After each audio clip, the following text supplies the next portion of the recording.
Hey guys, another cake order, another cake vlog. So, ang theme pala ng ating cake ngayon ay si Snow White.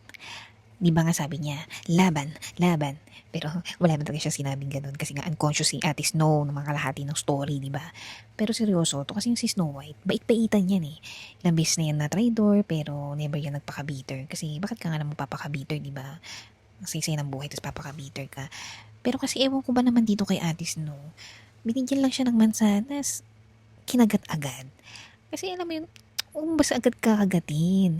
Kailangan aamuhin mo rin, i-check mo rin kung may maganda bang agenda o hindi. Parang love life lang yan eh.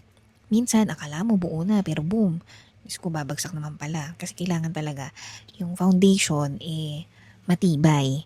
Kasi pagka yun yung pinakabumagsak, ay wala na, walang mangyayari ganun. Pero kahit ilang beses maloko yan, masaktan o mawala ng tiwala, tandaan mo, ikaw pa rin ang bida. Kasi nga, Disney princess ka te.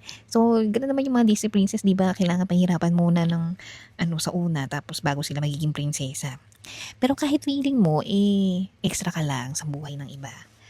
May nagdi-design ng main character mo. So, trust mo rin yung process. Wag ka ding huwag ka rin pagka-bitter dyan, no?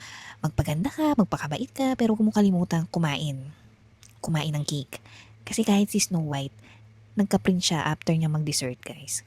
So, kung naghahanap pala kayo ng mga customized cakes, pwede kayong mag-drop by sa 749 Ipantayon Street, Barangka Drive, Mandalim City, and kindly look for mail for reservation and booking. Siya lang. Bye!